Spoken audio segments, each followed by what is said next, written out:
හරි මුලින්ම එන්නේ මේක මුලින්ම අපිට මේක තියෙන විදිහට නම් බලය වරහණුත් දාන්න පුළුවන් 9 වරක් 2 18යි කියන එක අපිට ගන්න පුළුවන් ඒ වගේම බලය හැදෙන හින්දා අපිට කියන්න පුළුවන් 18ට පස්සේ මෙතන දෙකේ තුන්වෙනි බලය කියන්නේ 8යි කියලා එනවා කියලා කියන්න පුළුවන් දෙකේ තුන්වෙනි බලය 8යි එතකොට මෙතන එනවා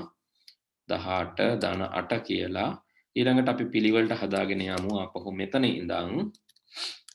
එතකොට අපිට එනවා 3 මොඩියුලස් 2 කියන්නේ 1යි 3 දෙකෙන් බෙදුවම ඉතිරිය අහන්නේ ඉතිරිය 1යි ඊළඟට 9 5න් මොඩියුලස් කරාම ඉතිරිය 4යි හරි දැන් තියෙන එකතු කිරීම අඩු කිරීම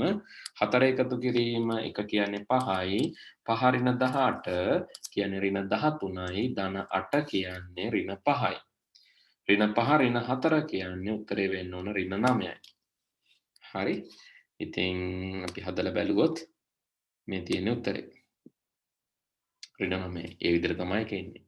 හරි මේ විදිහටම හෝම්වර්ක් එකක් විදිහට මම තව එකක් දෙන්නම් පුතේ මේකත් කරලා බලන්න හෝම්වර්ක් එකක් විදිහට බලන්න මේකත් හදලා හෝම්වර්ක් එකක් විදිහට කරන්න පුළුවන්ද කියලා ඉතින් ඔපරේටර් ප්‍රෙසිඩන්ස් ඔපරේටර් ප්‍රමුඛතාවය ගණිතමය ක්‍රියාවලියේ ප්‍රමුඛතාවයේ අනිවාර්යයෙන්ම ප්‍රශ්නයක් අහනවා ඔයගොල්ලන්ගෙන් ඒ හින්දා ඒකට ලෑස්තිලා ඉන්න තව අපි මේවා ඉගෙන ගත්තේ නැහැ ලබන සතියේදී අපි කතා කරනවා මේවා මේ ටික ඉගෙන ගත්තට පස්සේ මේක තවත් පොඩ්ඩක් සංකීර්ණ වෙනවා දැනට තියෙන්නේ සාමාන්‍ය ගණිතමය ක්‍රියාවලිය විතරයි හරි මේ ප්‍රශ්නෙත් ලියා ගන්න පුතේ මේකත් ලියාගෙන මේකේ උත්තරෙත් ලියා ගන්න එහෙමනම් ඉතිරි ටික අපි ලබන සතියේ කතා කරමු